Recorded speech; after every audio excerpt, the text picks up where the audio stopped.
Good morning, everyone. I am using a new service called StreamYard to do all of my live streams and all of my teachings, and I like it better than Zoom. I'll say that. Um, it's more affordable, first of all. It's more accessible. I can stream to multiple platforms. It records my videos automatically. Even if you just use the free version, you still get most of the services. So if you use the paid version, then you're able to record your videos and download them for up to 2 weeks afterwards, and then you can use them for anything. Whereas before, I was recording on my phone and then uploading it to YouTube and then sharing it to people. And this automatically streams to YouTube or automatically streams to Facebook. And it's pretty awesome in that sense. So today's topic is boundaries. So what you need to do in order to be part of the live stream in the group, you probably have to accept the service or something. So I'm just having a look here, bringing it up on my phone. It's beautiful. I can see it. I adore that it has captions automatically, making it more accessible to everybody. So if you're tuning in, let me know, and then I can see your beautiful little icons because I can't see your faces. So today is day 5 in our series about boundaries. We covered on the first day, sounds like a you problem. That was what we covered on the first day. And then we moved into our reaction to boundaries, how we feel about them. And then we moved into how to create energetic boundaries, like tools that we could use ourselves in order to mentally or magically, depending on your own personal beliefs, visualize and create boundaries. And then we talked about boundaries with work and relationships and such. And we're just barely skimming the surface. So today, I want to talk about how trust and boundaries are directly related. Years ago, was sitting in a class, and it was called people helping. So it's similar to intro to counseling. Sorry, I'm getting distracted by my red face. I just worked out and had a shower. So if anyone's like, why is her face so red? Why is their face so red? I'm not having an allergic reaction. I just am pale and I get a red face. Okay, so I was sitting in a classroom and the professor was like, what is the first word that comes to mind when I say the word trust? And I said, don't, out loud, in a room full of people I barely knew. And I wanted to grab my words and eat them and put them back in my mouth. And she was like, that's really interesting that don't is the first word, don't trust. You must have a really hard time feeling like you belong or being close to people or being understood or whatever. And it's true. And the thing is it's not so much that I was closed off. I would tell people my life story, but it was more that I was oversharing and I didn't have any boundaries so that people could reject me instantly. So I didn't have to invest in that relationship, in the trust factor. I would just get instant rejected and move on. So I was pushing people away by making them basically relive my trauma and be like, look how fucked up I am. Now I don't have to be your friend. You already, I was projecting my judgments about my own shit into the minds of others so that I could self-fulfill my prophecy that nobody was trustworthy and nobody would love me and nobody would accept me, et cetera, et cetera. So That's a horrible way to live. That is a horrible, crappy way to live. It's isolating. You feel alone all the time. You could be surrounded by people, and people could actually quite like being around you, as you can imagine. People love being around me. I'm hilarious. I'm cheeky. I'm fun. I'm warm, and I'm inviting. But I was only inviting at arm's length. I rarely ever let my guard down, ever. And I was always trying to prove myself because I didn't trust myself that I was enough. And I didn't trust that I was worthy or valuable in my existence. So I was continuously striving to be the best at everything I was doing, being, saying, learning, and it was exhausting. If I got less than an A on any assignment, I would go down a dark spiral and totally hermit away from everything. And I would think I was garbage because I didn't get the top of the class. Because I didn't trust that me, just as I am, was good. And I didn't trust that other people thought that I was. And it got to the point where whenever somebody did like me or did invest in me, I wanted to know what they wanted from me because there was no way that someone just wanted to be my friend. There was no way that someone just wanted to spend time with me. There was no way that just being in my presence doing nothing was enough. There had to be some ulterior motive. And I went through life for so long, up until even just a couple of years ago, suspicious of everyone because I had no trust and because I had no boundaries. I would try to get as much information as possible and overextend myself in every aspect so that I had the most control. But what ends up happening is you have control over nothing. Because if you're only giving 1% of you to every single thing, you don't have control of anything. What I needed to do was invest in finding out who I really was, what really defines me, what really motivates my actions, and change the things that were no longer serving me. Because this distrust, this lack of boundaries, this oversharing to keep people at a distance, this thinking I had to do everything on my own because people would always let me down or bail on me or use me or judge me. All of these thinkings, all of these patterns, all of these literal things that I carried and believed to the point where my longest standing friendship that has no silent periods in it is my partner. And we've only known each other for 5 years. I'm almost 35 years old, and my longest unending relationship, where from the moment we got close until today, we've talked every single day, is Olivia. That's it. I don't have childhood friends that I talk to all the time. I do talk to them sometimes, very infrequently. And it's not because I don't care about them, because I do. If anything happened to them, I'd be devastated. But it's because I've become so self-reliant and so at a distance that I have to actively, intentionally trust and throw myself out there and just let things happen out of my control. It's very isolating to have those trauma responses where I can't accept help. I can't ask for help. I don't trust that people are going to show up for me. I don't trust that the universe actually gives a shit about what I want. And I don't trust that it's going to come through. I don't trust that good things are permanently in store for me.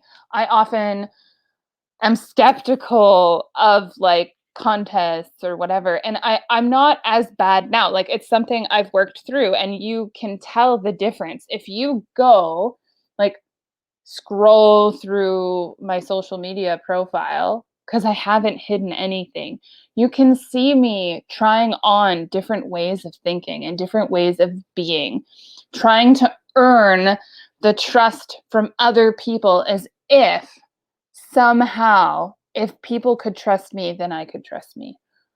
But it works the other way. I had to make those boundaries where other people's values, worldviews, what's important to them, their religious beliefs, their family of origin, their inherited worldview, those things weren't mine. There's a really hard balance when we care about people and we actually love them between honoring them and seeking their approval. And what I mean by that is Olivia and I don't have the same values, but we have enough of the same values that we interact. So she's an Aquarius and I'm a Leo and we are opposites. So we often think completely differently about a lot of topics, but there are things that are important that we agree on, like the environment, the basic decency towards humanity, that everyone has the same amount of value regardless of what they do, of what they say, of what they know, of their social or economic status. Just by the sheer existence of being a human being, you are invaluable and you have the same amount of value as your neighbor. And we don't like that because we like to hierarchy people based on what they do. And I'm here to tell you that's not true.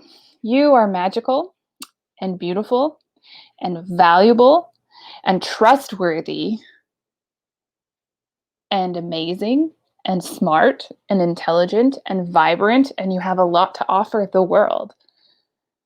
And you need to learn, if you haven't already, if you're not already on this journey, how to put up blockages from other people's opinions and thoughts and rules and trauma and the tapes that they play themselves that belong to people in their lives so that you can reattune to that voice. Think of like a kid who's like 4 or 5 and wakes up and is like, I'm a tiger. Today, I am a tiger. And depending on how tiger they are, they will wear a costume. They will draw on their face. They will talk in roars and grunts all day long. They will eat what they think a tiger eats, and they will just be a tiger. And no amount of anyone telling them that they are not a tiger will make them less of a tiger. At some point, children are told they are not special. They are not unique. Their ideas do not matter. They need to color inside the lines. They need to obey the rules. They need to do things the way things have always been done. They need to keep their parents comfortable. They need to not rock the boat. They need to not draw attention to themselves. They are too loud. They are too obnoxious. They are too colorful. They are too hyper. They are too much. And they don't trust their voice anymore. They don't trust their inner compass. They don't trust their hopes, their dreams, their imagination. Some children have amazing support networks and wonderful parents and wonderful family units and teachers, etc. And they help them to become these amazing, light-filled beings that are so creative and curious and lighting up the world. For the rest of us that were shushed, that we're told our opinions, our thoughts, our feelings, our ideas were invalid, we were effectively taught not to trust our inner voices. So, what were you told? What was shut down? Who told you to stop being you, to stop dreaming, to stop existing uniquely and magically in a way that draws other people in, that makes people curious? When did you pull down the safety net of my own voice and put up someone else's defenses? When did you start removing yourself from the equation and buying into what other people are saying. Because our voice, this is what I do. I teach people to rediscover their inner truth that exists inside everyone and to tune into that. Because when you deeply know yourself and you deeply trust yourself, it doesn't matter if someone else isn't trustworthy because you trust your intuition and your gut reaction. You trust your intelligence, you trust your strength, your resilience, your ability to know and not know whether or not something is a good choice for you, regardless of everyone else. You can tell, you could read the energy in a situation in a room because you're attuned to that voice. Why do kids like one thing and not another? You ever ask a kid why they don't like another kid? 90% of the time, they're like, I don't know. I just don't like them. Or you ask them why they don't like a food. They're like, I don't like it. Like they just know. They just know that they don't. They don't overanalyze everything like we do. The other side of the thing is when you trust yourself, you can trust yourself to be a work in progress, which is something I'm going to talk about tomorrow in the masterclass. Trusting myself to be a work in progress looks like Olivia says something and it triggers me, and I start to react, and I stop in the middle of the reaction, and I say something like, I'm so sorry. I'm reacting to this right now because I still have healing to do, or I'm struggling with this, or this reminded me of something else and it's not about you, it's about me, and I'm really sorry. And I pause and I trust myself enough to know that whatever reaction, emotional, that is coming up right now is about the past and not about Olivia. Trusting Olivia is that I know no matter what she says, no matter what she does, no matter how it comes across, she's not going anywhere because she is a person of her word and we've made a commitment and a promise to each other. And I can trust that. So when those anxious thoughts from my past self start coming up where I need to people please and I need to not worry about my needs and I need to think of everyone else first and I need to make sure that everything on her life is perfect and whatever, and I'm like burning myself out because I'm thinking in my old self because I'm not trusting that just as I am enough, and I'm not trusting that just as she is enough, that I can stop and be like, whoa, what is happening here? What am I leaking my energy? Where is my boundaries messed up? Where am I overstepping that I'm putting all this responsibility on me to keep her happy? That's not my job. Happiness is an inside job, y'all. We can't keep other people happy. We have to trust that the same strength, resilience, guidance, energetic field that is within us that we can cultivate is available for other people to cultivate too, and that it's not our job. It's not your job to heal someone. It's not your job to teach someone, to lead someone, unless you have a calling to be a teacher. And even then, you can't make someone learn. It's up to them. So tomorrow, Olivia and I are going to have an honest conversation, as long as she doesn't get called into work, with you about trust in our relationship and how it even happened, because we weren't even dating and trust was the foundation for 8 months before we started dating. I've told Olivia things I've never told anyone. And she's told me things she's never even told herself. They just kind of came out. Because radical acceptance, which is one of the things I'm going to teach on tomorrow, is a shared value that we have, and it builds trust. So let me know if you're in, if you're coming. There's only 6 spots left for the Trust Masterclass. It's only $10. And I am so excited about it. If you can't be there at noon Pacific time tomorrow, you can watch the playback. But make sure you send me your questions, anything that you'd like covered. It's a 90-minute session, and we'll play it by ear if we need a break in between. Um, we're going to cover trust in the sense of practical ways you can start to cultivate it, because I feel like we covered boundaries a lot this week, and I feel like I'm not going to touch on them too much in the talk tomorrow. That was the whole point. This is like the foundation. So you can see where your trust might be lacking with yourself and with others and with the universe, and like with authenticity and all of those things, through going back through the talks from this whole week. They're also on YouTube if you prefer to watch them off of Facebook. Um, so we're not going to cover boundaries tomorrow, not really. What we are going to do is I'm going to share where I was and where I am now. Olivia's going to share as best she can because she's an introvert who has a hard time talking. So bring your questions. She's going to share where she was and where she is now, how we did that. And then I'm going to give you simple tools that you can do to cultivate trust with a low stakes environment with yourself, because your brain doesn't care whether it's high stakes or not. Your heart does, if that makes sense.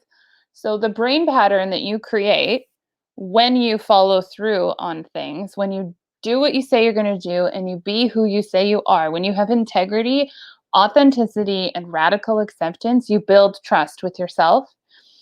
And every single time you build trust with yourself, you become more secure in your identity and your calling and who you are, and less swayed and influenced and freaked out by what other people might say about you or what you project to them saying about you. So come and see. It will be good. I promise. Bye for now.